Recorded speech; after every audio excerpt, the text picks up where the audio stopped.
Hello friends, ഏവർക്കും PSC tips and ട്രിക്സിൻ്റെ പുതിയൊരു ക്ലാസ്സിലേക്ക് സ്വാഗതം.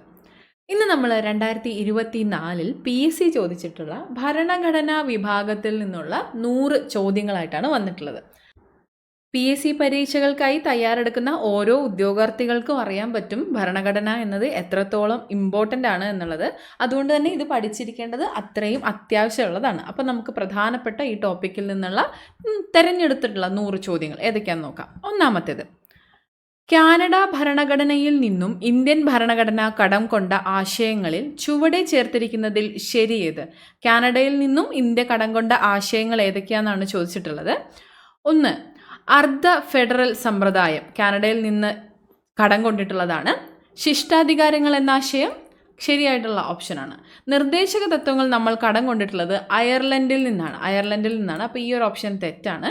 നമ്മളോട് ചോദിച്ചിട്ടുള്ളത് ശരി ഏതെന്നാണ്. അപ്പോൾ 1ഉം 2ഉമാണ് ശരി. ഓപ്ഷൻ ഡി ആണ് നമ്മുടെ ആൻസർ. കാനഡ ഭരണഘടനയിൽ നിന്ന് ഇന്ത്യൻ ഭരണഘടന കടം കൊണ്ട ആശയങ്ങൾ ഏതൊക്കെയാണ്? അർദ്ധ ഫെഡറൽ സമ്പ്രദായം, ശിഷ്ടാധികാരങ്ങൾ എന്ന ആശയം. അടുത്ത ചോദ്യം, ചുവടെ ചേർക്കുന്നവയിൽ മൗലിക അവകാശങ്ങളുമായി ബന്ധപ്പെട്ട് ശരിയായ പ്രസ്താവന. മൗലിക അവകാശങ്ങളുമായി ബന്ധപ്പെട്ട പ്രസ്താവന ഏതാണെന്നാണ് ചോദിച്ചിട്ടുള്ളത്. ചൂഷണത്തിനെതിരായുള്ള അവകാശം മൗലിക അവകാശമാണ്. സാംസ്കാരികവും വിദ്യാഭ്യാസപരവുമായിട്ടുള്ള അവകാശവും മൗലിക അവകാശമാണ്. സ്വത്ത് സമ്പാദനത്തിനുള്ള അവകാശം മൗലിക അവകാശമല്ല. അപ്പോൾ ശരിയായിട്ടുള്ള ഓപ്ഷൻസ് 1ഉം 2ഉമാണ്. ഓപ്ഷൻ എ ആണ് നമ്മുടെ ആൻസർ. ഇന്ത്യയുടെ മതസ്വാതന്ത്ര്യവുമായി ബന്ധപ്പെട്ട് ശരിയായ പ്രസ്താവന ഏത്? ഓപ്ഷൻസ് നോക്കാം. ഇന്ത്യക്ക് ഒരു ഔദ്യോഗിക മതം ഇല്ല. അപ്പോൾ ഈ ഒരു സ്റ്റേറ്റ്മെൻറ്റ് തെറ്റാണ്. ഇന്ത്യ ഒരു മതത്തെയും സ്വാധീനിക്കുന്നില്ല, അത് കറക്റ്റാണ്. ഇന്ത്യ എല്ലാ മതങ്ങളെയും ഒരുപോലെ കാണുന്നു. ഇവിടെ നമ്മൾ ഒന്നാമത്തെ സ്റ്റേറ്റ്മെൻറ്റ് ഇന്ത്യക്ക് ഒരു ഔദ്യോഗിക മതം ഉണ്ട് എന്നതാണ്. അപ്പോൾ ആ സ്റ്റേറ്റ്മെൻറ്റ് തെറ്റാണ്. ഇന്ത്യ ഒരു മതത്തെയും സ്വാധീനിക്കുന്നില്ല എന്നത് കറക്റ്റാണ്. ഇന്ത്യ എല്ലാ മതങ്ങളെയും ഒരുപോലെ കാണുന്നു എന്നതും മതസ്വാതന്ത്ര്യവുമായി ബന്ധപ്പെട്ട ശരിയായ പ്രസ്താവനയാണ്. അപ്പോൾ 2ഉം 3ഉമാണ് ശരിയായിട്ടുള്ള സ്റ്റേറ്റ്മെൻറ്റ്സ്. ഓപ്ഷൻ സി ആണ് നമ്മുടെ ആൻസർ. അടുത്ത ചോദ്യം, ഇന്ത്യൻ ഭരണഘടനയിലെ ആമുഖപ്രകാരം ഇന്ത്യ എന്നാൽ താഴെ പറയുന്ന പ്രസ്താവനകളിൽ ശരി ഏത്? ഇന്ത്യൻ ഭരണഘടനയിലെ ആമുഖപ്രകാരം ഇന്ത്യ എന്നാൽ പരമാധികാര സോഷ്യലിസ്റ്റ് മതേതര ജനാധിപത്യ റിപ്പബ്ലിക്കാണ്. പരമാധികാര സോഷ്യലിസ്റ്റ് മതേതര ജനാധിപത്യ റിപ്പബ്ലിക്. അപ്പോൾ സ്റ്റേറ്റ്മെൻറ്റ് 3ആണ് കറക്റ്റായിട്ടുള്ള ആൻസർ. ഓപ്ഷൻ ബി ആണ് നമ്മുടെ ആൻസർ വരുന്നത്. അടുത്ത ചോദ്യം, ഇന്ത്യൻ ഭരണഘടനാ നിർമ്മാണ സഭയുമായി ബന്ധപ്പെട്ട് ശരിയായ പ്രസ്താവന ഏത്? ഇന്ത്യൻ ഭരണഘടനാ നിർമ്മാണ സഭ. ഭരണഘടനാ നിർമ്മാണ സഭയിൽ 8 പ്രധാന കമ്മിറ്റികളാണ് ഉണ്ടായിരുന്നത്. ശരിയാണ്. ഡ്രാഫ്റ്റിംഗ് കമ്മിറ്റി ഒരു പ്രധാന കമ്മിറ്റിയായിരുന്നു. അതെ. ജവഹർലാൽ നെഹ്റു ആയിരുന്നു ഡ്രാഫ്റ്റിംഗ് കമ്മിറ്റി ചെയർമാൻ. അല്ല, ഈ ഒരു സ്റ്റേറ്റ്മെൻറ്റ് തെറ്റാണ്. ഡ്രാഫ്റ്റിംഗ് കമ്മിറ്റിയുടെ ചെയർമാൻ ഡോക്ടർ BR അംബേദ്കർ ആയിരുന്നു. ഓക്കെ. അപ്പോൾ നമ്മളോട് ചോദിച്ചിട്ടുള്ളത് ശരിയായ പ്രസ്താവനയാണ്. 1ഉം 2ഉമാണ് ശരിയായിട്ടുള്ളത്. ഓപ്ഷൻ സി ആണ് നമ്മുടെ കറക്റ്റായിട്ടുള്ള ആൻസർ. ഭരണഘടനാ നിർമ്മാണ സഭയുമായി ബന്ധപ്പെട്ട് ശരിയായ പ്രസ്താവന ഏതാണ്? ഒന്നാമത്തേത്, ഭരണഘടനാ നിർമ്മാണ സഭയുടെ പ്രസിഡന്റ് രാജേന്ദ്ര പ്രസാദ് ആയിരുന്നു. ശരിയായിട്ടുള്ള സ്റ്റേറ്റ്മെൻ്റ് ആണ്.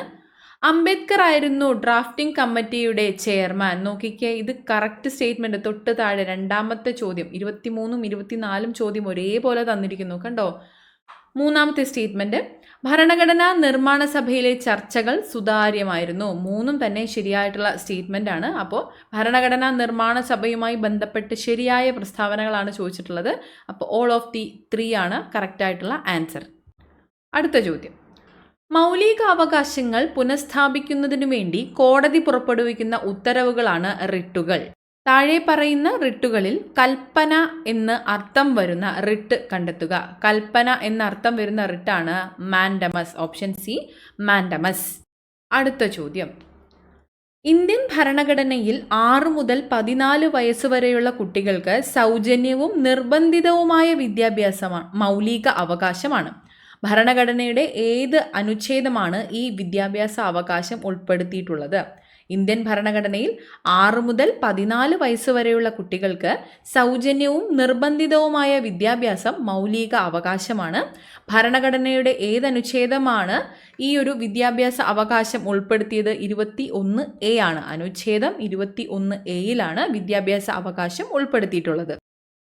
ഇന്ത്യൻ ഭരണഘടനയിൽ മൗലിക കർത്തവ്യങ്ങളെക്കുറിച്ച് പ്രതിപാദിക്കുന്നത് ഏത് ഭാഗത്താണ്? മൗലിക കർത്തവ്യങ്ങൾ ഭാഗം 4Aയിലാണ്. ഭാഗം 4A. സ്വത്തവകാശം മൗലികാവകാശങ്ങളിൽ നിന്ന് എടുത്തുകളഞ്ഞ ഭരണഘടനാ ഭേദഗതി ഏതാണ്? സ്വത്തവകാശം മൗലികാവകാശങ്ങളിൽ നിന്ന് എടുത്തുകളഞ്ഞത് 44-ാം ഭരണഘടനാ ഭേദഗതി പ്രകാരമാണ്. 44-ാം ഭരണഘടനാ ഭേദഗതി. ഇനി ഭരണഘടനയുടെ ആമുഖത്തിൽ സൂചിപ്പിച്ചിട്ടുള്ള അടിസ്ഥാന ലക്ഷ്യങ്ങളിൽ ഉൾപ്പെടാത്തത് ഏതാണ്? ചുവടെ തന്നിരിക്കുന്നവയിൽ ആമുഖത്തിൽ ഉൾപ്പെടാത്തത് മൗലിക അവകാശങ്ങളാണ്.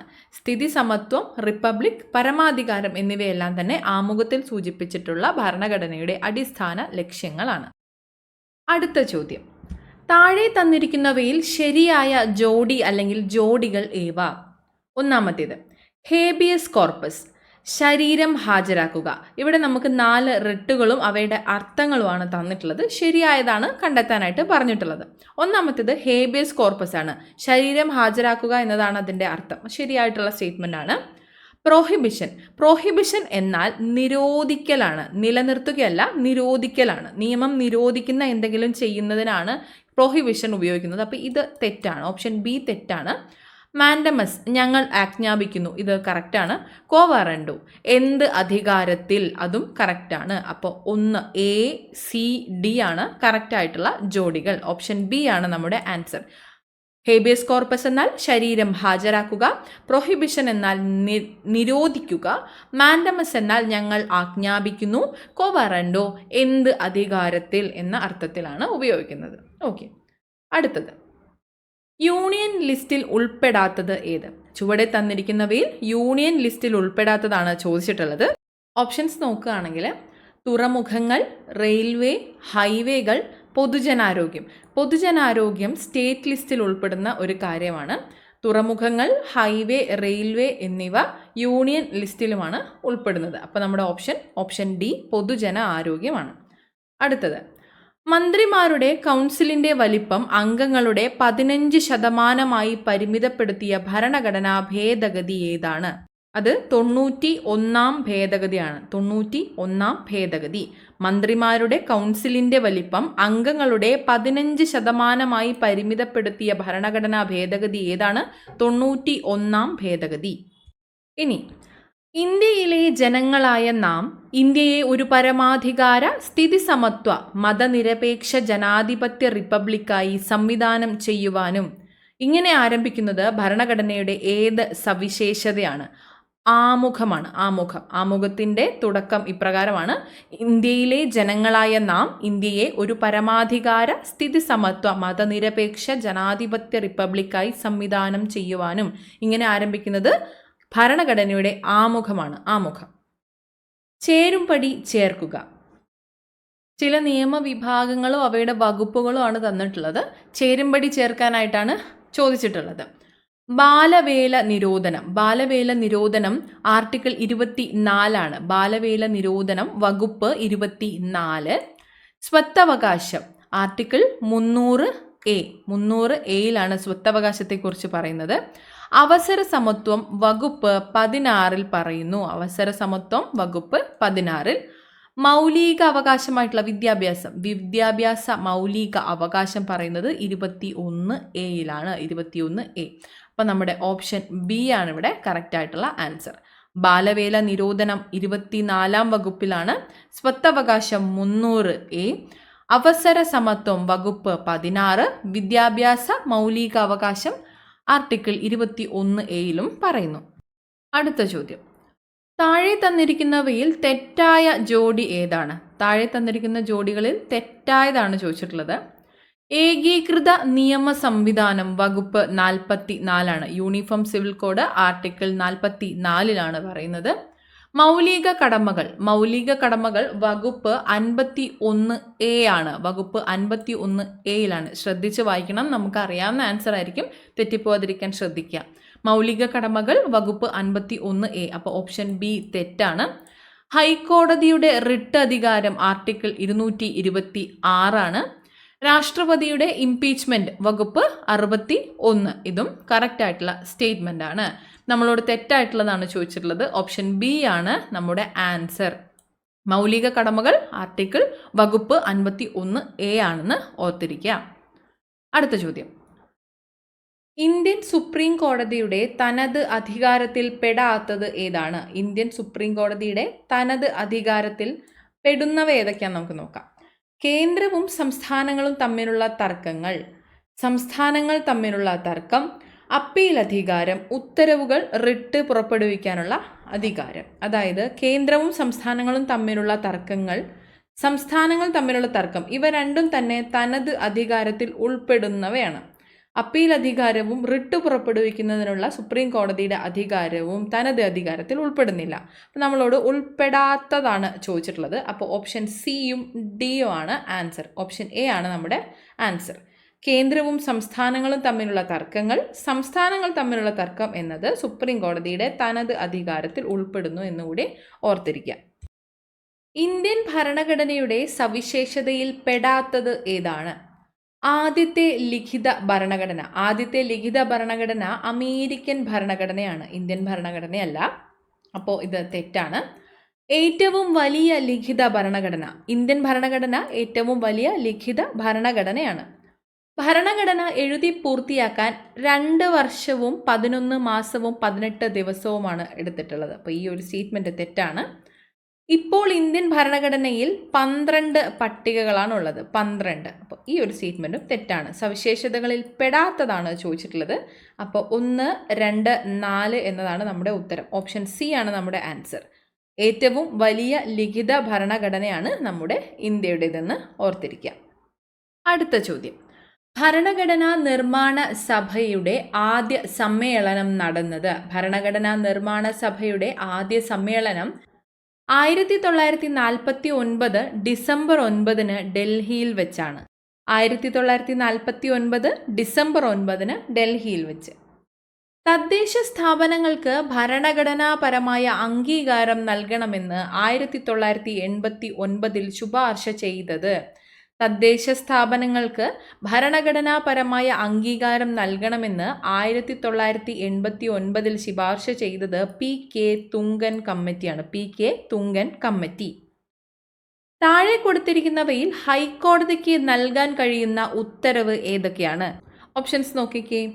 Habeas corpus, quo warranto, certiorari. ഇവ 3 തന്നെ ഹൈക്കോടതിക്ക് നൽകാൻ കഴിയുന്ന റിട്ടുകളാണ്. അപ്പോൾ 3 ശരിയായിട്ടുള്ള ഓപ്ഷൻസ് ആണ്. ഓപ്ഷൻ സി ആണ് നമ്മുടെ answer.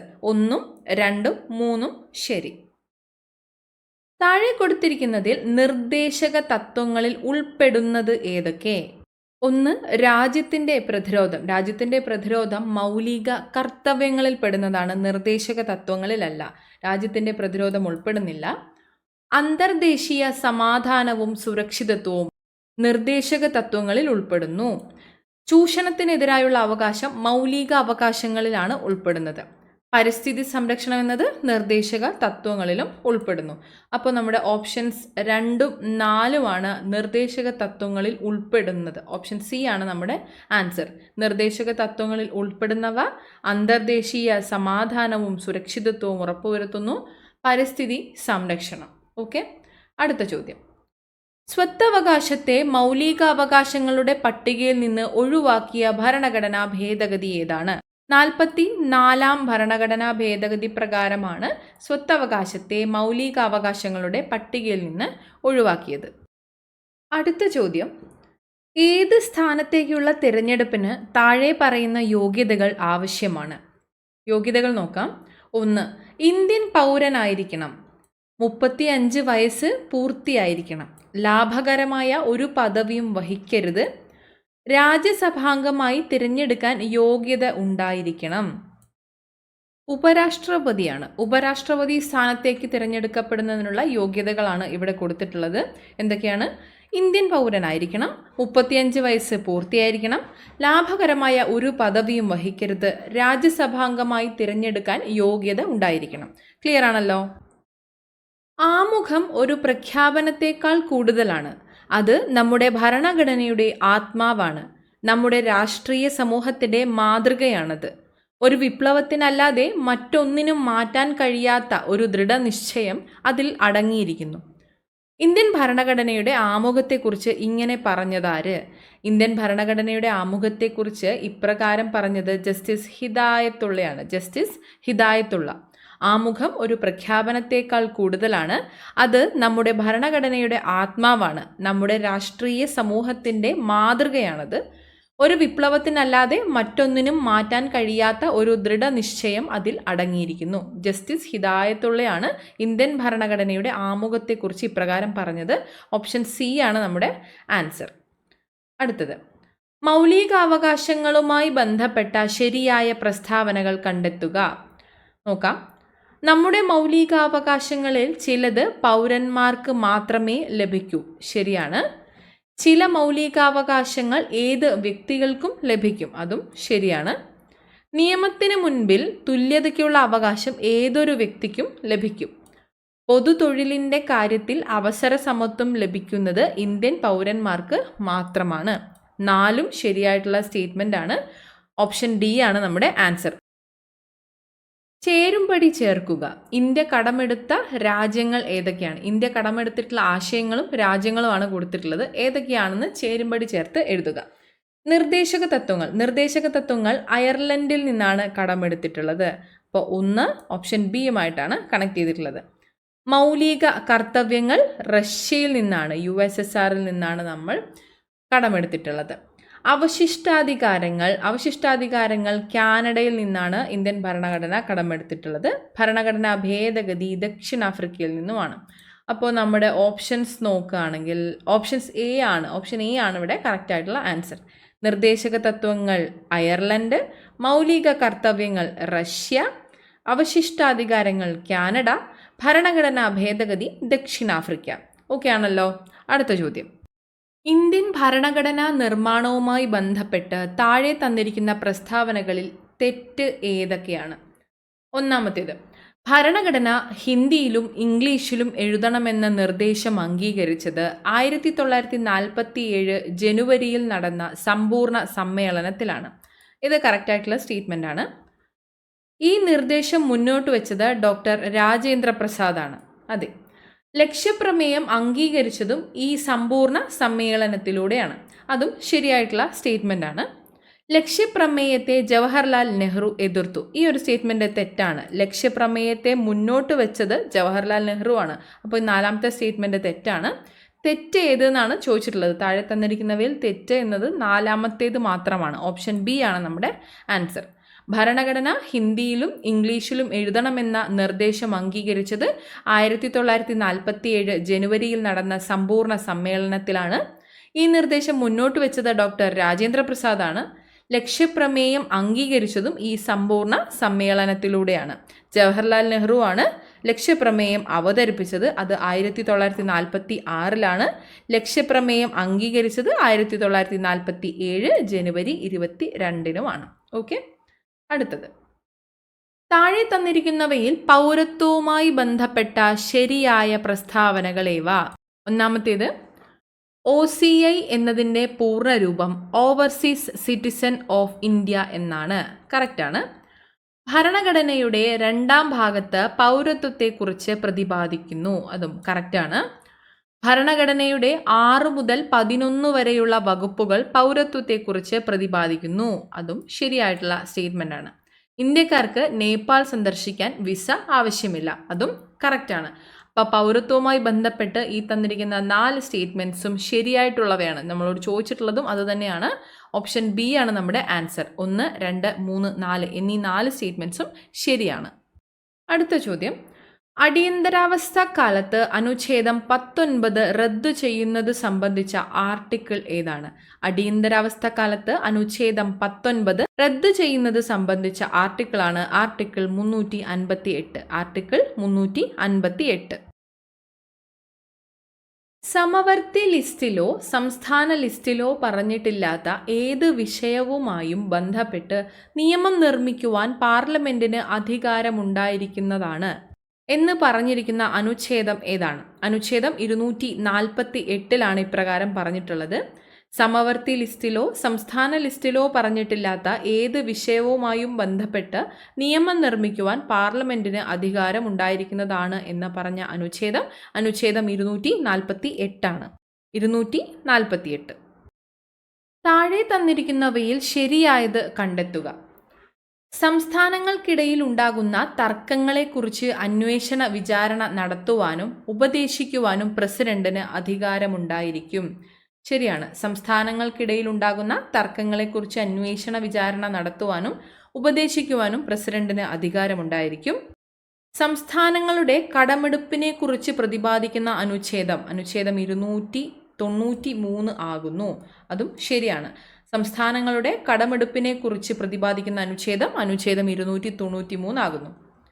Union public service commission വർഷം തോറും ഒരു റിപ്പോർട്ട് പ്രസിഡന്റിനാണ് സമർപ്പിക്കേണ്ടത്. പാർലമെന്റിലല്ല, പ്രസിഡന്റിനാണ്, രാഷ്ട്രപതിക്കാണ് സമർപ്പിക്കേണ്ടത്.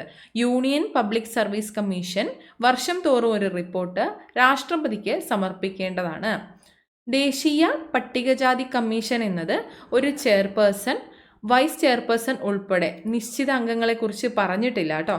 ദേശീയ പട്ടികജാതി കമ്മീഷനിൽ എത്ര അംഗങ്ങൾ ഉണ്ടായിരിക്കണം എന്നതിന് നിശ്ചിത എണ്ണം നിഷ്കർഷിച്ചിട്ടില്ല.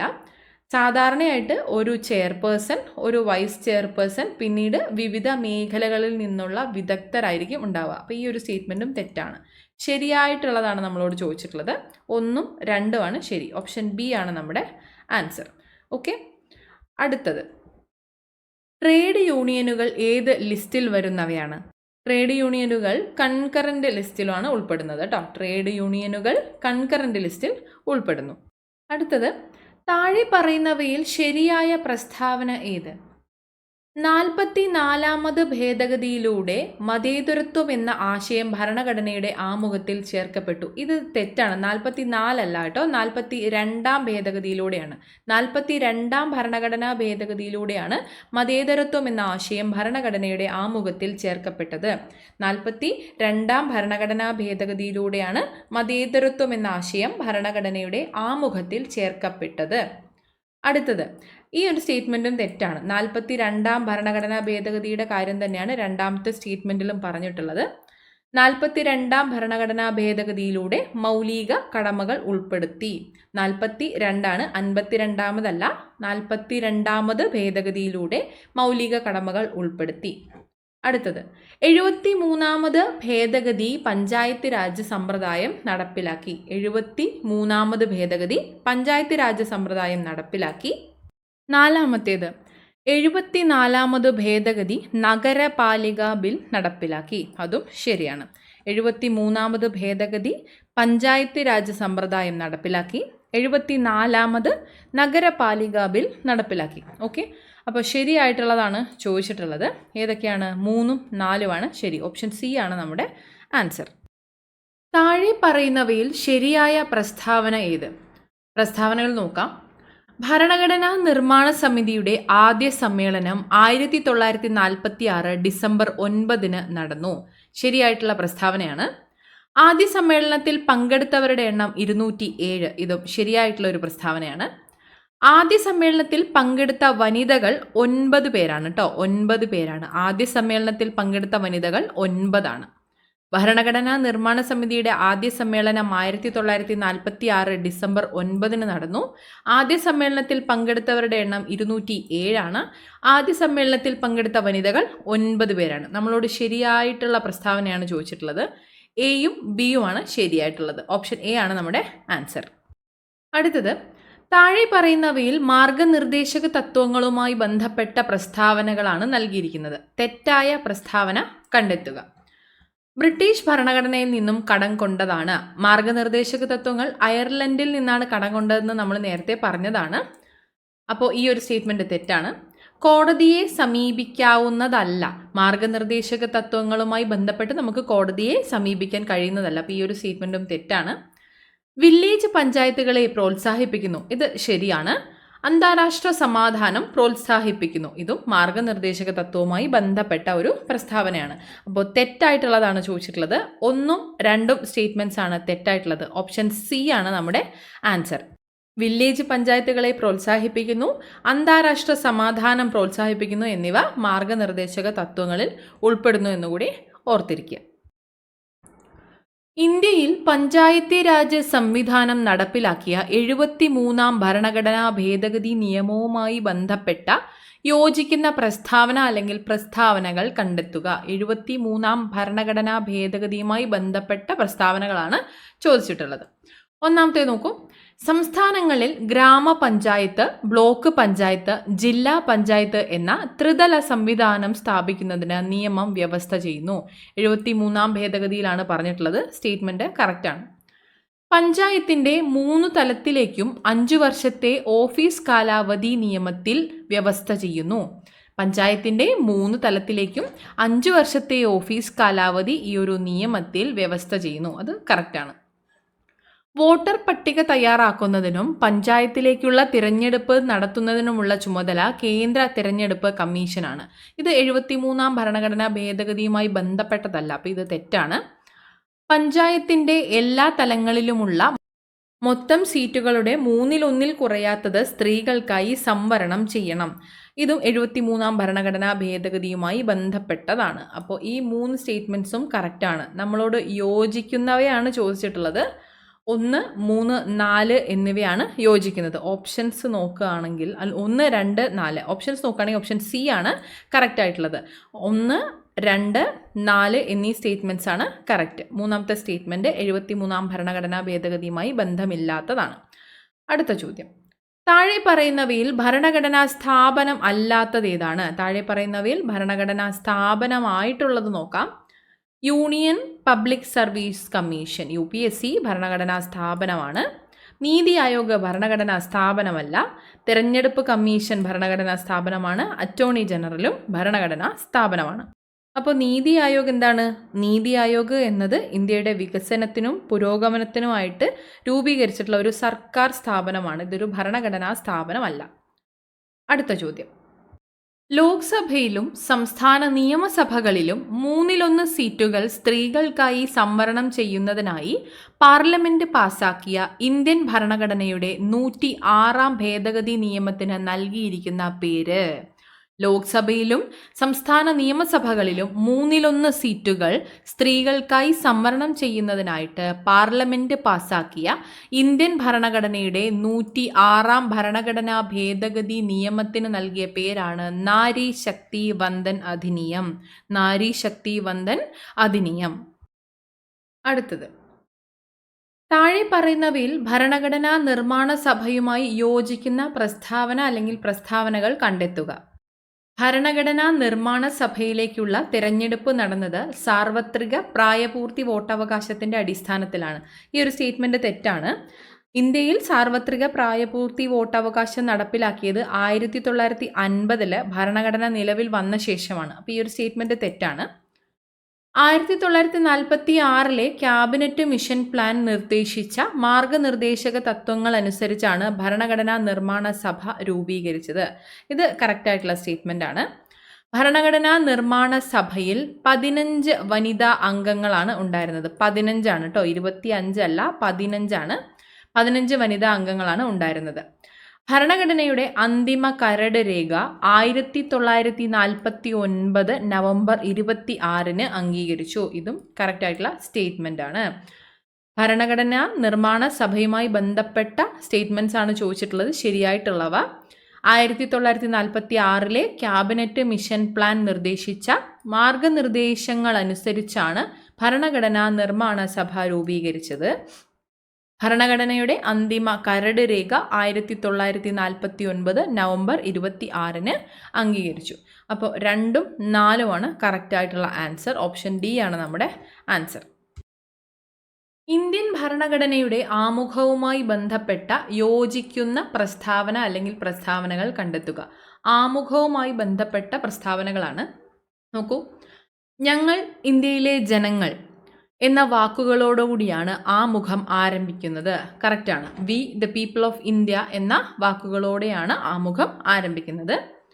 ഭരണഘടനാ നിർമ്മാണ സഭ അംഗീകരിച്ച ജവഹർലാൽ നെഹ്റുവിൻ്റെ ലക്ഷ്യപ്രമേയമാണ് ഇന്ത്യൻ ഭരണഘടനയുടെ ആമുഖത്തിന് പിന്നിലെ ആദർശങ്ങൾ. ശരിയായിട്ടുള്ള സ്റ്റേറ്റ്മെൻ്റ് ആണ്.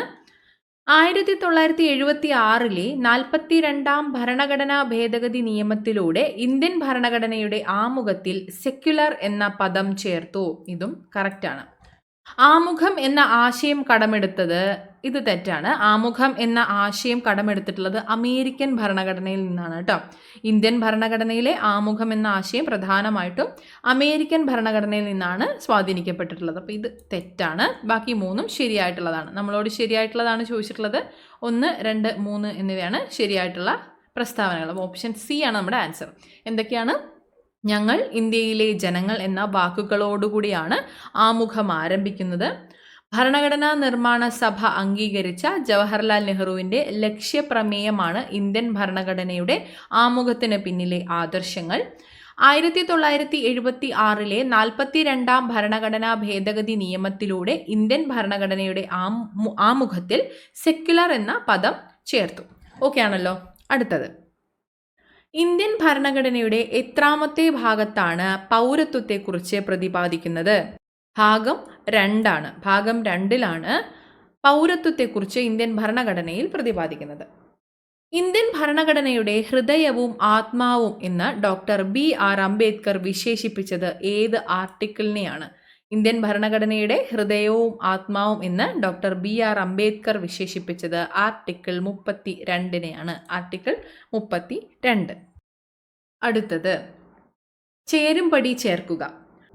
ഭരണഘടനയുടെ സ്കെഡ്യൂൾ അതുപോലെ ആർട്ടിക്കിളാണ് ഒരു സൈഡിൽ തന്നിട്ടുള്ളത്. അവയുമായി ബന്ധപ്പെട്ട വിവരങ്ങളാണ് രണ്ടാമത്തെ സൈഡിൽ. അത് ചേരുംപടി ചേർക്കാനാണ് നമ്മളോട് പറഞ്ഞിട്ടുള്ളത്. നോക്കൂ, ഭരണഘടനയുടെ 11ാം സ്കെഡ്യൂൾ. ഭരണഘടനയുടെ 11ാം സ്കെഡ്യൂളിൽ PRIകൾ നിർവഹിക്കേണ്ട പ്രവർത്തനങ്ങളുടെ പട്ടിക, പഞ്ചായത്തി രാജ് ഇൻസ്റ്റിറ്റ്യൂഷൻസ് നിർവഹിക്കേണ്ട പ്രവർത്തനങ്ങളുടെ പട്ടികയെക്കുറിച്ചാണ് പറയുന്നത്. ഭരണഘടനയുടെ 12ാം ഷെഡ്യൂളിൽ മുനിസിപ്പാലിറ്റികൾ നിർവഹിക്കേണ്ട പ്രവർത്തനങ്ങളുടെ പട്ടികയെക്കുറിച്ചും പറയുന്നു. അടുത്തത്, ആർട്ടിക്കിൾ 243. ആർട്ടിക്കിൾ 243 ഗ്രാമസഭയെക്കുറിച്ചാണ് പ്രതിപാദിക്കുന്നത്. ആർട്ടിക്കിൾ 243A കാര്യമാണ് പറഞ്ഞത്. Article 243A ഗ്രാമസഭയെക്കുറിച്ച് പ്രതിപാദിക്കുന്നു. ആർട്ടിക്കിൾ 243K സംസ്ഥാന തിരഞ്ഞെടുപ്പ് കമ്മീഷനെ കുറിച്ചും പറയുന്നു. ഓക്കെ, ആർട്ടിക്കിൾ 243A ഗ്രാമസഭ, ആർട്ടിക്കിൾ 243K സംസ്ഥാന തിരഞ്ഞെടുപ്പ് കമ്മീഷൻ. അപ്പോൾ നോക്കൂ, നമ്മുടെ ഓപ്ഷൻ D ആണ് ഇവിടെ കറക്റ്റ് ആയിട്ടുള്ള ആൻസർ. അടുത്തത്, 2023 കേരള ഗവർണർ രാഷ്ട്രപതിയുടെ അനുമതി റിസർവ് ചെയ്യുകയും റഫർ ചെയ്യുകയും ചെയ്ത കേരള നിയമസഭയുടെ ഏത് ബില്ലിനാണ് ഇന്ത്യൻ രാഷ്ട്രപതിയിൽ നിന്ന് അനുമതി ലഭിച്ചത്? 2023 കേരള ഗവർണർ രാഷ്ട്രപതിയുടെ അനുമതി റിസർവ് ചെയ്യുകയും റഫർ ചെയ്യുകയും ചെയ്ത കേരള നിയമസഭയുടെ ഏത് ബില്ലിനാണ് ഇന്ത്യൻ രാഷ്ട്രപതിയിൽ നിന്ന് അനുമതി ലഭിച്ചത്? കേരള ലോകായുക്ത ഭേദഗതി ബിൽ 2022. കേരള ലോകായുക്ത ഭേദഗതി ബിൽ 2022 കുറിച്ചാണ് ഇവിടെ ചോദ്യത്തിൽ പറഞ്ഞിട്ടുള്ളത്. ഇനി ഏത് റിട്ട് ആണ് ഇവിടെ ചോദിച്ചിട്ടുള്ളത്? റിട്ട് ഏതാണെന്നുള്ളതാണ്. എന്ന റിട്ട് ഏതെങ്കിലും പൊതു അധികാരികൾക്ക് ഒരു കടമ നിർവഹിക്കുന്നതിനുള്ള ഉത്തരവിൻ്റെ രൂപത്തിലുള്ള ഒരു ജുഡീഷ്യൽ പ്രതിവിധിയാണ്. റിട്ട് എന്നത് ഏതെങ്കിലും പൊതു അധികാരികൾക്ക് ഒരു കടമ നിർവഹിക്കാനുള്ള ഉത്തരവിൻ്റെ രൂപത്തിലുള്ള ഒരു ജുഡീഷ്യൽ പ്രതിവിധിയാണ്. ഏതാണ് ആ റിട്ട്? മാൻഡമസിനെ കുറിച്ചാണ് പറഞ്ഞിട്ടുള്ളത്. മാൻഡമസ് റിട്ട് എന്നത് ഏതെങ്കിലും പൊതു അധികാരിക്ക് ഒരു കടമ നിർവഹിക്കുന്നതിനുള്ള ഉത്തരവിൻ്റെ രൂപത്തിലുള്ള ഒരു ജുഡീഷ്യൽ പ്രതിവിധിയാണ്. സ്റ്റേറ്റ്മെൻ്റ് ആയിട്ട് തന്നെ ഒന്ന് ഓർത്തിരുന്നാൽ മതി. അടുത്ത ചോദ്യം, മൗലികാവകാശങ്ങളെ സംബന്ധിച്ച് താഴെ പറയുന്നവയിൽ ഏതാണ് ശരിയല്ലാത്തത്? നോക്കൂ, മൗലികാവകാശങ്ങൾ സ്വഭാവത്തിൽ ന്യായമാണ്, ശരിയാണ്. ഇന്ത്യൻ ഭരണഘടനയുടെ 3ാം ഭാഗത്തിൽ മൗലികാവകാശങ്ങൾ രേഖപ്പെടുത്തിയിട്ടുണ്ട്, ഇതും ശരിയായിട്ടുള്ള പ്രസ്താവനയാണ്. സ്വത്തവകാശം ഒരു മൗലിക അവകാശമല്ല, ഇതും ശരിയാണ്. ആർട്ടിക്കിൾ 21A ആർട്ടിക്കിൾ 21A വിദ്യാഭ്യാസത്തിനുള്ള അവകാശത്തെക്കുറിച്ച് പ്രതിപാദിക്കുന്നത്. 51A അല്ല, ഇത് തെറ്റാണ് കേട്ടോ. അപ്പോൾ ഇതാണ് നമ്മുടെ തെറ്റായിട്ടുള്ള ഓപ്ഷൻ. ശരിയല്ലാത്തതാണ് ചോദിച്ചിട്ടുള്ളത്. അപ്പോൾ ഓപ്ഷൻ ഡി ആണ് ആൻസർ ആയിട്ട് വരിക. ഓക്കെ, അടുത്തത് ചേരുംപടി ചേർക്കുക. ഇവിടെ ആർട്ടിക്കിൾസും അതുപോലെ തന്നെ അവയുടെ ആശയങ്ങളുമാണ് തന്നിട്ടുള്ളത്. ചേരുംപടി ചേർക്കാനാണ് പറഞ്ഞിട്ടുള്ളത്. നോക്കൂ, ആർട്ടിക്കിൾ 356 സംസ്ഥാനങ്ങളിലെ രാഷ്ട്രപതി ഭരണത്തെക്കുറിച്ചാണ് പറയുന്നത്. അപ്പോൾ ഓപ്ഷൻ എയുമായിട്ടാണ് കണക്ട് ചെയ്യുന്നത്. ആർട്ടിക്കിൾ 325 സാർവത്രിക മുതിർന്നവരുടെ ഫ്രാഞ്ചൈസിയാണ് പറയുന്നത്. അടുത്തത് ആർട്ടിക്കിൾ 76 ആർട്ടിക്കിൾ 76 ഇന്ത്യയുടെ അറ്റോർണി ജനറലിനെ കുറിച്ചാണ് പറയുന്നത്. ആർട്ടിക്കിൾ 368 ഭരണഘടനാ ഭേദഗതി നടപടിക്രമത്തെക്കുറിച്ചും പറയുന്നു. ഭരണഘടനാ ഭേദഗതി നടപടിക്രമത്തെക്കുറിച്ച് പറയുന്ന ആർട്ടിക്കിളാണ് ആർട്ടിക്കിൾ 368. അപ്പോൾ നോക്കൂ, നമ്മുടെ ഓപ്ഷൻ എ ആണ് ഇവിടെ കറക്റ്റ് ആയിട്ടുള്ള ആൻസർ. ആർട്ടിക്കിൾ 356 സംസ്ഥാനങ്ങളിലെ രാഷ്ട്രപതി ഭരണത്തെക്കുറിച്ച് പറയുന്നു. ആർട്ടിക്കിൾ 325 സാർവത്രിക മുതിർന്നവരുടെ ഫ്രാഞ്ചൈസി. ആർട്ടിക്കിൾ 76 ഇന്ത്യയുടെ അറ്റോർണി ജനറൽ. ആർട്ടിക്കിൾ 368 ഭരണഘടനാ ഭേദഗതി നടപടിക്രമം. ഓക്കെ, അടുത്ത ചോദ്യം. താഴെ കൊടുത്തിട്ടുള്ളതിൽ ശരിയായി യോജിക്കുന്ന വസ്തുതകൾ തിരിച്ചറിയുക.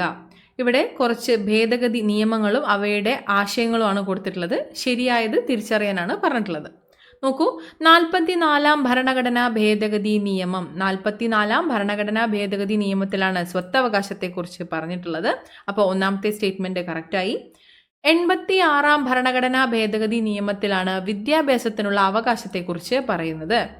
42-ാം ഭരണഘടനാ ഭേദഗതി നിയമം മിനി കോൺസ്റ്റിറ്റ്യൂഷൻ അല്ലെങ്കിൽ മിനി ഭരണഘടന എന്ന് അറിയപ്പെടുന്നു. അതും കറക്റ്റാണ്. അപ്പോൾ കൂറുമാറ്റ വിരുദ്ധ നിയമം വരുന്നത് 52-ാം ഭരണഘടനാ ഭേദഗതിയിലാണ്. അപ്പോൾ ഇത് തെറ്റാണ്. 91-ാം ഭരണഘടനാ ഭേദഗതി അല്ല, 52-ാം ഭരണഘടനാ ഭേദഗതിയാണ്. അപ്പം 4-ാമത്തേതാണ് തെറ്റായിട്ടുള്ളത്. ശരിയായി യോജിക്കുന്നവയാണ് ചോദിച്ചിട്ടുള്ളത്. 1, 2, 3 എന്നീ പ്രസ്താവനകളാണ് ശരി. അപ്പോൾ ഓപ്ഷൻ സി ആണ് നമ്മുടെ ആൻസർ. ഏത് ഭരണഘടനാ ഭേദഗതി നിയമത്തിലാണ് ദേശീയ തലസ്ഥാന പ്രദേശമായ ഡൽഹിയിലെ ലോക്സഭയിലും സംസ്ഥാന നിയമസഭകളിലും എല്ലാ സീറ്റുകളുടെയും 1/3 സ്ത്രീകൾക്കായി നീക്കിവച്ചിരിക്കുന്നത്? ഏത് ഭരണഘടനാ ഭേദഗതി നിയമപ്രകാരമാണ് ഏത് ഭരണഘടനാ ഭേദഗതി നിയമത്തിലാണ് ദേശീയ തലസ്ഥാന പ്രദേശമായ ഡൽഹിയിലെ ലോക്സഭയിലും സംസ്ഥാന നിയമസഭകളിലും എല്ലാ സീറ്റുകളുടെയും 1/3 സ്ത്രീകൾക്കായി നീക്കിവച്ചിരിക്കുന്നത്? അത് 2023 106-ാം ഭേദഗതി നിയമപ്രകാരമാണ്.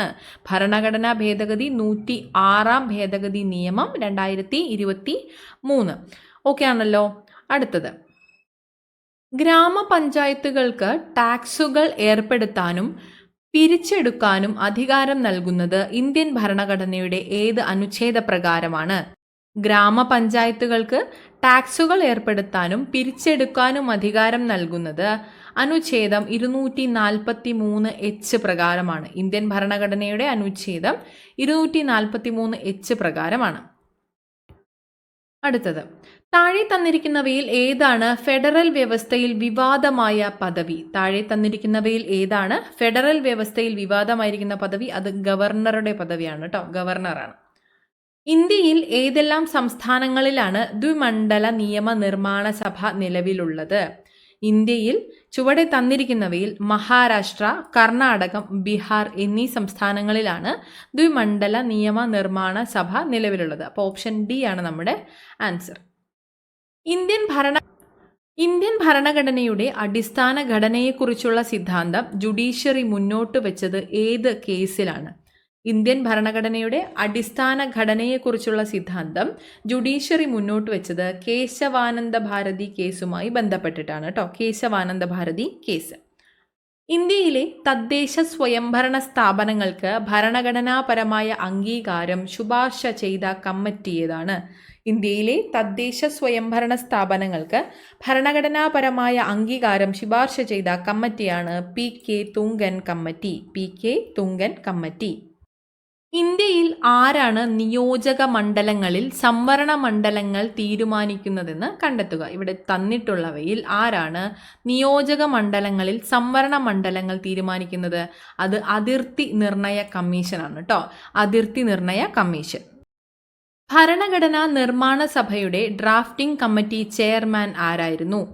ഭരണഘടനാ നിർമ്മാണ സഭയുടെ drafting committee chairman doctor BR Ambedkar ആയിരുന്നു. Doctor BR Ambedkar. ഇന്ത്യൻ ഭരണഘടന ഭേദഗതി ചെയ്യാനുള്ള അധികാരം ആരിൽ നിക്ഷിപ്തമാണ്? അത് പാർലമെന്റിൻ്റെതാണ്. ഇന്ത്യൻ ഭരണഘടന ഭേദഗതി ചെയ്യാനുള്ള അധികാരം പാർലമെന്റിലാണ് നിക്ഷിപ്തമായിട്ടുള്ളത്. ഇന്ത്യൻ ഭരണഘടന എഴുതി തയ്യാറാക്കിയത് ആരാണ്? ഇന്ത്യൻ ഭരണഘടന എഴുതി തയ്യാറാക്കിയത് ഭരണഘടനാ നിർമ്മാണ സഭയാണ്. ഭരണഘടനാ നിർമ്മാണ സഭ. അടുത്ത ചോദ്യം, താഴെ കൊടുത്തിട്ടുള്ളവയിൽ മൗലിക അവകാശമല്ലാത്തത് ഏതാണ്? താഴെ കൊടുത്തിട്ടുള്ളവയിൽ മൗലിക അവകാശമല്ലാത്തത് സ്വത്തവകാശം മാത്രമാണ്. മറ്റു മൂന്നും തന്നെ മൗലിക അവകാശങ്ങളിൽ ഉൾപ്പെടുന്നതാണ്. 2002 86 ഭേദഗതിയിലൂടെ ഭരണഘടനയിൽ ഉൾപ്പെടുത്തിയ മൗലിക കർത്തവ്യമേതാണ്? അത് 6 മുതൽ 14 വയസ്സുവരെയുള്ള കുട്ടികളെ വിദ്യാലയത്തിൽ അയക്കേണ്ടത് രക്ഷകർത്താക്കളുടെ കടമയാണ് എന്നതാണ്. ഓക്കെ, ഒന്നാമത്തെ സ്റ്റേറ്റ്മെന്റ് ആണ് കറക്റ്റ് ആയിട്ടുള്ളത്. ഓപ്ഷൻ നോക്കൂ, ഓപ്ഷൻ സി ആണ് ഇവിടെ കറക്റ്റ് ആയിട്ടുള്ളത്. 2002 86 ഭേദഗതിയിലൂടെ ഭരണഘടനയിൽ ഉൾപ്പെടുത്തിയ മൗലിക കർത്തവ്യമാണ് 6 മുതൽ 14 വയസ്സ് വരെയുള്ള കുട്ടികളെ വിദ്യാലയത്തിൽ അയക്കേണ്ടത് രക്ഷകർത്താക്കളുടെ കടമയാണ് എന്നത്. അടുത്ത ചോദ്യം, നമുക്ക് എല്ലാവരുടെയും ആവശ്യങ്ങളെ തൃപ്തിപ്പെടുത്താനുള്ള വിഭവങ്ങളുണ്ട്, എന്നാൽ ഒരാളുടെ പോലും അത്യാഗ്രഹത്തെ നിറവേറ്റാനില്ലതാനും. ആരുടെ വാക്കുകളാണിത്? അത് മഹാത്മാഗാന്ധിയുടെ വാക്കുകളാണ്. നമുക്ക് എല്ലാവരുടെയും ആവശ്യങ്ങളെ തൃപ്തിപ്പെടുത്താനുള്ള വിഭവങ്ങളുണ്ട്, എന്നാൽ ഒരാളുടെ പോലും അത്യാഗ്രഹത്തെ നിറവേറ്റാനില്ലതാനും. മഹാത്മാഗാന്ധിയുടെ വാക്കുകളാണ് കേട്ടോ. ഭരണഘടനാ നിർമ്മാണ സഭ ഭരണഘടനയ്ക്ക് അംഗീകാരം നൽകിയ ദിവസം? ഭരണഘടനാ നിർമ്മാണ സഭ ഭരണഘടനയ്ക്ക് അംഗീകാരം നൽകിയ ദിവസം നവംബർ 26 ആണ്. നവംബർ 26. അടുത്തത് നോക്കൂ, ഇന്ത്യൻ ഭരണഘടന ഔദ്യോഗികമായി നിലവിൽ വന്ന വർഷം ഏതാണ്? ഇന്ത്യൻ ഭരണഘടന ഔദ്യോഗികമായി നിലവിൽ വന്നത് 1950 ജനുവരി 26-നാണ്. 1950 ജനുവരി 26. 6 മുതൽ 14 വയസ്സുവരെയുള്ള എല്ലാ കുട്ടികൾക്കും സൗജന്യവും നിർബന്ധിതവുമായ വിദ്യാഭ്യാസം മൗലികാവകാശമായത് ഏത് ഭരണഘടനാ ഭേദഗതിയിലൂടെയാണ്? 6 മുതൽ 14 വയസ്സുവരെയുള്ള എല്ലാ കുട്ടികൾക്കും സൗജന്യവും നിർബന്ധിതവുമായ വിദ്യാഭ്യാസം മൗലികാവകാശമായി മാറിയത് 86 ഭരണഘടനാ ഭേദഗതിയിലൂടെയാണ്. 2002 86 ഭരണഘടനാ ഭേദഗതി.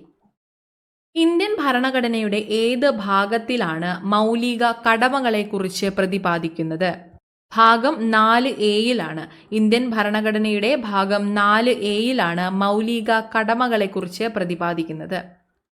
ഇന്ത്യൻ ഭരണഘടന ഉറപ്പു നൽകുന്ന മൗലിക അവകാശങ്ങളിൽ ഉൾപ്പെടാത്തത് ഏതാണ്? അത് സ്വത്തവകാശമാണ്. സ്വത്തവകാശം. താഴെ കൊടുത്തിരിക്കുന്നവയിൽ എഴുതപ്പെടാത്ത ഭരണഘടനയുള്ളത് ഏത് രാജ്യത്തിനാണ്? താഴെ കൊടുത്തിരിക്കുന്നവയിൽ ബ്രിട്ടന്റേതാണ് എഴുതപ്പെടാത്ത ഭരണഘടനയുള്ള രാജ്യം. അടുത്ത ചോദ്യം, അഡ്വക്കേറ്റ് ജനറലുമായി ബന്ധപ്പെടുന്ന തെറ്റായ വസ്തുതകൾ ഏതെല്ലാമാണ്? ഓപ്ഷൻസ് നോക്കൂ. സംസ്ഥാന ഗവൺമെന്റിന് നിയമോപദേശം നൽകുക എന്നതാണ് അഡ്വക്കേറ്റ് ജനറലിന്റെ അടിസ്ഥാന ചുമതല. കറക്റ്റ് ആയിട്ടുള്ള സ്റ്റേറ്റ്മെന്റ് ആണ്. അഡ്വക്കേറ്റ് ജനറലിന് നിയമസഭാ യോഗങ്ങളിൽ പങ്കെടുക്കാവുന്നതും സംസാരിക്കാവുന്നതുമാണ്. ഇതും കറക്റ്റാണ്. ഇപ്പോഴത്തെ അഡ്വക്കേറ്റ് ജനറൽ ശ്രീ ഗോപാലകൃഷ്ണക്കുറുപ്പ് ആണ്.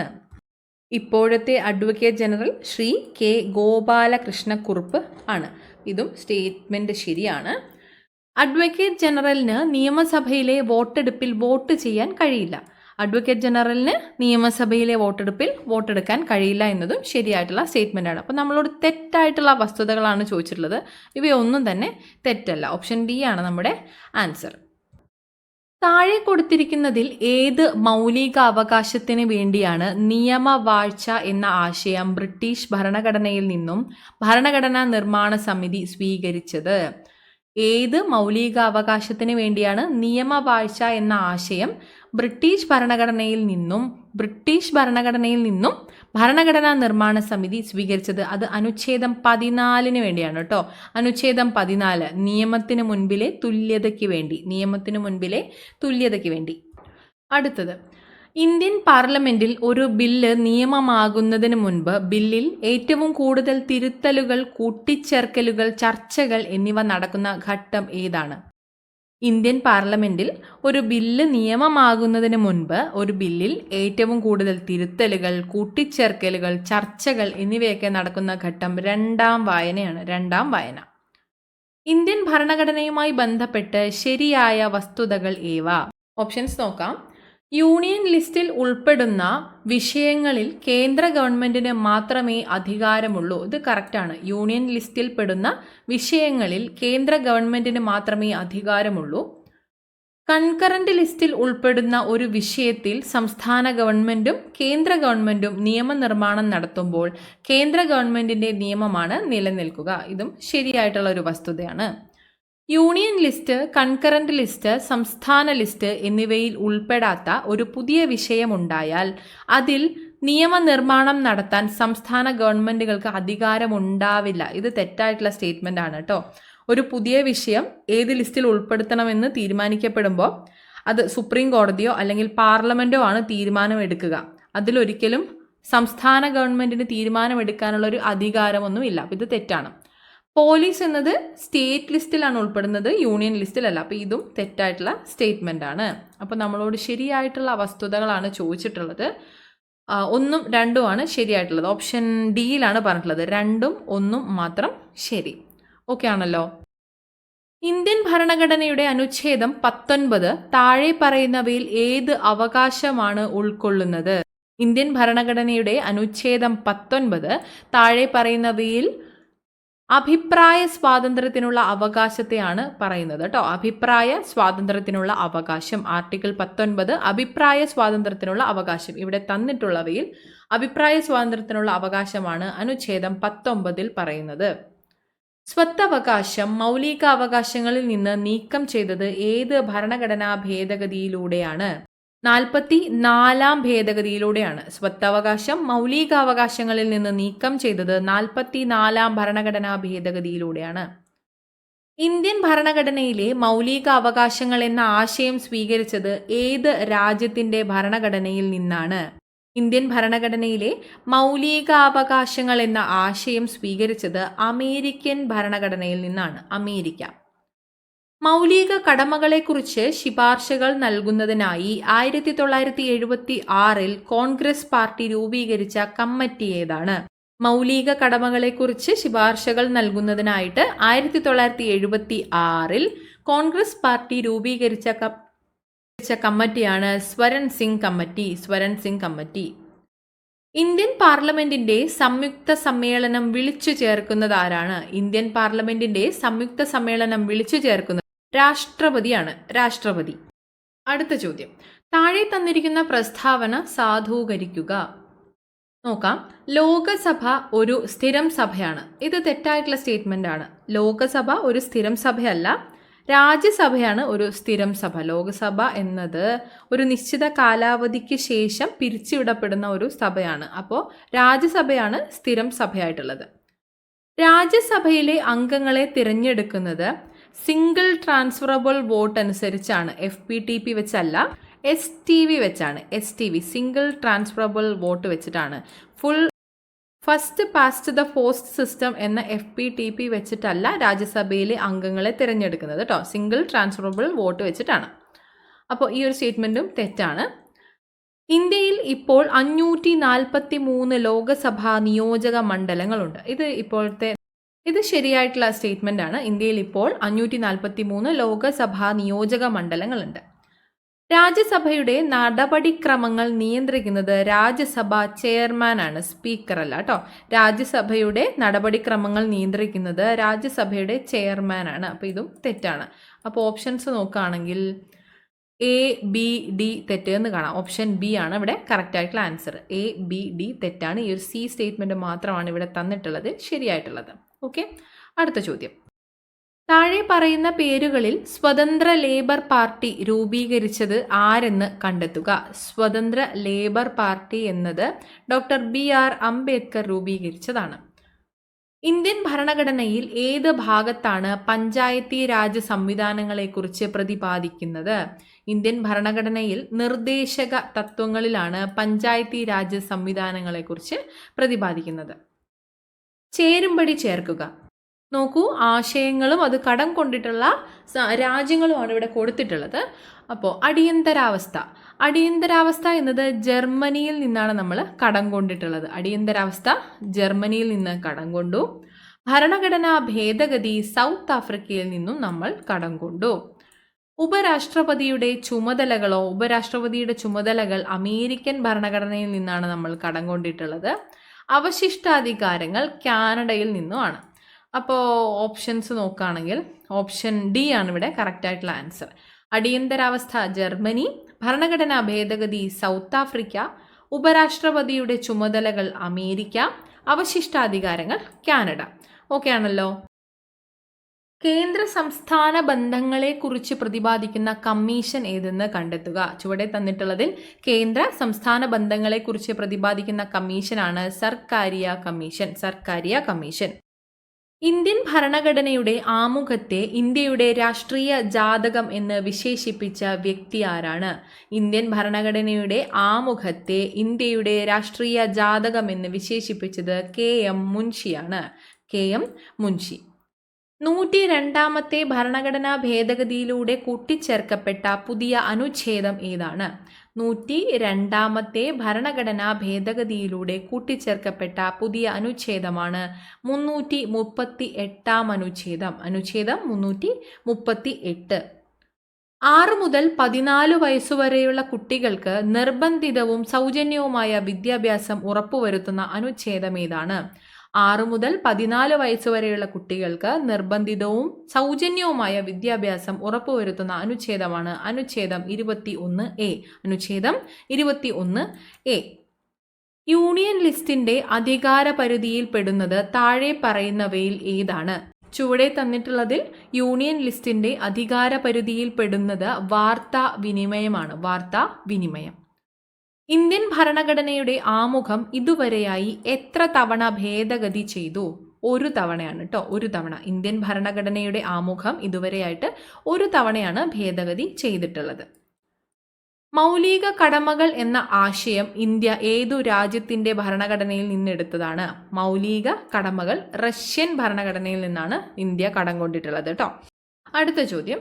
73ാം ഭരണഘടനാ ഭേദഗതിയിലൂടെ ഇന്ത്യയിലെ പഞ്ചായത്തി രാജ് സ്ഥാപനങ്ങളിൽ ഉണ്ടായ മാറ്റങ്ങൾ തിരിച്ചറിയുക. 73ാം ഭരണഘടനാ ഭേദഗതി. ഓപ്ഷൻസ് നോക്കാം. ത്രിതല പഞ്ചായത്തുകൾ നിലവിൽ വന്നു. കറക്റ്റാണ്. 1/3 കുറയാത്ത സീറ്റുകൾ സ്ത്രീകൾക്കായി സംവരണം ചെയ്തു. 1/3 കുറയാത്ത സീറ്റുകൾ സ്ത്രീകൾക്കായിട്ട് സംവരണം ചെയ്തു എന്നതും കറക്റ്റായിട്ടുള്ള സ്റ്റേറ്റ്മെന്റ് ആണ്. 29 വിഷയങ്ങൾ ഉൾപ്പെടുത്തി 11ാം പട്ടിക ഭരണഘടനയുടെ ഭാഗമായി. അതും കറക്റ്റാണ്. അപ്പോൾ നോക്കൂ, എല്ലാ പ്രസ്താവനകളും ഇവിടെ ശരിയാണ്. ഓപ്ഷൻ എ ആണ് നമ്മുടെ ആൻസർ. ഇന്ത്യ ഗവൺമെന്റിന്റെ മുഖ്യ നിയമോപദേശകൻ ആരാണ്? ഇന്ത്യ ഗവൺമെന്റിന്റെ മുഖ്യ നിയമോപദേശകനാണ് അറ്റോർണി ജനറൽ. അടുത്ത ചോദ്യം നോക്കൂ. തന്നിട്ടുള്ള പ്രസ്താവനകളിൽ കൺട്രോളർ ആൻഡ് ഓഡിറ്റർ ജനറലുമായി ബന്ധപ്പെട്ട തെറ്റായ പ്രസ്താവന ഏതെന്ന് തിരിച്ചറിയുക. കൺട്രോളർ ആൻഡ് ഓഡിറ്റർ ജനറലുമായി ബന്ധപ്പെട്ട പ്രസ്താവനകളാണ്. നോക്കാം. കേന്ദ്ര സംസ്ഥാന ഗവൺമെന്റുകളുടെ വരവ് ചിലവ് കണക്കുകൾ പരിശോധിച്ച് ഓഡിറ്റ് റിപ്പോർട്ട് സമർപ്പിക്കുന്നു. കറക്റ്റായിട്ടുള്ള സ്റ്റേറ്റ്മെന്റ് ആണ്. സംസ്ഥാന ഗവൺമെന്റുകളുടെ ഓഡിറ്റ് റിപ്പോർട്ട് സമർപ്പിക്കുന്നത് അതത് സംസ്ഥാന ഗവർണർമാർക്കാണ്. അതും കറക്റ്റാണ്. സംസ്ഥാന ഗവൺമെന്റുകളുടെ ഓഡിറ്റ് റിപ്പോർട്ട് സമർപ്പിക്കുന്നത് അതത് സംസ്ഥാന ഗവർണർമാർക്കാണ്. ഓക്കെ. പാർലമെന്റിലെ കേവല ഭൂരിപക്ഷത്തോടെ പ്രമേയം പാസാക്കി ഇദ്ദേഹത്തെ ചുമതലയിൽ നിന്ന് നീക്കാനായിട്ട് കഴിയില്ല കേട്ടോ. അപ്പോൾ ഈ ഒരു സ്റ്റേറ്റ്മെന്റ് തെറ്റാണ്. ഇത് ഭരണഘടനയിലെ തന്നെ ഒരു പ്രധാനപ്പെട്ട സ്ഥാനമാണ് ഈ CAG അല്ലെങ്കിൽ കൺട്രോളർ ആൻഡ് ഓഡിറ്റർ ജനറൽ എന്ന് പറയുന്നത്. അപ്പോൾ അത് ഒരിക്കലും പെട്ടെന്നൊരു നടപടിയെടുത്ത് നീക്കാനായിട്ട് കഴിയില്ല. പാർലമെന്റിൽ ഇതിനായി വേണ്ടിയിട്ട് ലോക്സഭയിൽ ആദ്യം ഒരു ഇംപീച്ച്മെന്റ് പ്രമേയം അവതരിപ്പിക്കണം. ആ പ്രമേയം ലോക്സഭയിൽ ഭൂരിപക്ഷത്തോടെ പാസ്സാവണം. രാജ്യസഭയിൽ, അതേ തുടർന്ന് രാജ്യസഭയിലും പ്രമേയം പാസ്സാക്കണം. അത് ഭൂരിപക്ഷത്തോടുകൂടി തന്നെ പാസ്സാക്കണം. എന്നാൽ മാത്രമേ അതിനുശേഷം സുപ്രീം കോടതിയിൽ വാദം വരും. 2 സഭകളിലെയും പ്രമേയം പാസ്സാക്കിയാൽ സുപ്രീം കോടതിയിൽ വാദം നടത്തി സുപ്രീം കോടതി ഈ നടപടി നിയമപരമാണെന്ന് തീർപ്പ് കൽപ്പിക്കുകയാണെങ്കിൽ മാത്രമേ CAG-നെ ആ ഒരു ചുമതലയിൽ നിന്ന് നീക്കം ചെയ്യാനായിട്ട് കഴിയുള്ളൂ. അതായത് പറഞ്ഞു വന്നത്, ഇത്തരം സാധാരണ പ്രമേയം കൊണ്ട് CAG-നെ നീക്കം ചെയ്യാനായിട്ട് കഴിയില്ല. ഇംപീച്ച്മെൻറ്റ് നടപടി വളരെ കർശന നിയമമുള്ള ഒരു നടപടിയാണ്. അപ്പോൾ ഈ ഒരു സ്റ്റേറ്റ്മെൻറ്റ് തെറ്റാണ്. 1ഉം 2ഉമാണ് ശരിയായിട്ടുള്ളത്. അപ്പോൾ നമ്മളോട് തെറ്റായിട്ടുള്ളതാണ് ചോദിച്ചിട്ടുള്ളത്. പ്രസ്താവന 3 തെറ്റ്. നോക്കൂ, ഓപ്ഷൻ A ആണ് ഇവിടെ കറക്റ്റായിട്ടുള്ള ആൻസർ. അപ്പോൾ അടുത്ത ചോദ്യം, ഇന്ത്യൻ ഭരണഘടന ഒരു കുറ്റാരോപിതന് നൽകുന്ന അവകാശങ്ങൾ ഏതൊക്കെയെന്ന് കണ്ടെത്തുക. ഓപ്ഷൻസ് നോക്കാം. ഒരു വ്യക്തിയെയും ഒരേ കുറ്റത്തിന് ഒന്നിലധികം തവണ ശിക്ഷിക്കാൻ പാടുള്ളതല്ല. ഒരു നിയമം നിലവിൽ വരുന്നതിന് മുൻപുള്ള നടപടിയെ കുറ്റകൃത്യമായി പ്രഖ്യാപിക്കാൻ പാടില്ല. ഇതും കറക്റ്റാണ്. ഒരു വ്യക്തിയെയും തനിക്കെതിരെ തെളിവുകൾ നൽകാൻ നിർബന്ധിക്കാൻ പാടില്ല. ഇതും ശരിയാണ്. ഒരു വ്യക്തിയെയും ഒരേ കുറ്റത്തിന് ഒന്നിലധികം തവണ ശിക്ഷിക്കാൻ പാടുള്ളതല്ല. ഒരു നിയമം നിലവിൽ വരുന്നതിന് മുൻപുള്ള നടപടിയെ കുറ്റകൃത്യമായി പ്രഖ്യാപിക്കാൻ പാടില്ല. ഒരു വ്യക്തിയെയും തനിക്കെതിരെ തെളിവുകൾ നൽകാൻ നിർബന്ധിക്കാൻ പാടില്ല. ഇത് 3ഉം തന്നെ ശരിയാണ്. അപ്പോൾ അവകാശങ്ങൾ ഏതൊക്കെയാണെന്നാണ് ചോദിച്ചത്. നൽകുന്ന അവകാശങ്ങൾ, ഇന്ത്യൻ ഭരണഘടന കുറ്റാരോപിതന് നൽകുന്ന അവകാശങ്ങൾ, ഇവ 3ഉം തന്നെ ശരിയാണ്. എല്ലാ പ്രസ്താവനകളും ശരിയാണ്. ഓപ്ഷൻ D ആണ് നമ്മുടെ കറക്റ്റായിട്ടുള്ള ആൻസർ. ഭരണഘടനാ നിർമ്മാണ സമിതിയുമായി ബന്ധപ്പെട്ട താഴെ പറയുന്ന പ്രസ്താവനകൾ ശരിയായത് കണ്ടെത്തുക. ഒന്നാമത്തേത്, ഭരണഘടനാ നിർമ്മാണ സമിതിയുടെ പ്രഥമ സമ്മേളനം 1946 ഡിസംബർ 9 നടന്നു. ഭരണഘടനാ നിർമ്മാണ സമിതിയുടെ പ്രഥമ സമ്മേളനം 1946 ഡിസംബർ 9 നടന്നു എന്നത് ശരിയാണ്.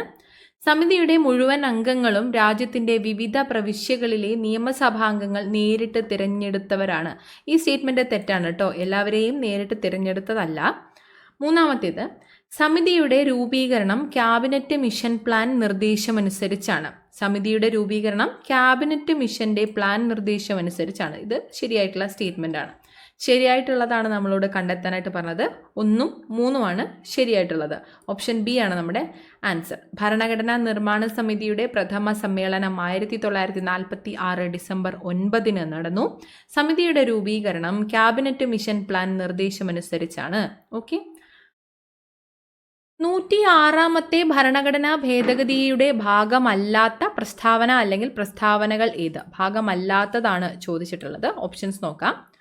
ലോകസഭയിലും സംസ്ഥാന നിയമസഭകളിലും 1/3 സീറ്റുകൾ സ്ത്രീകൾക്കായി സംവരണം ചെയ്യുന്നു.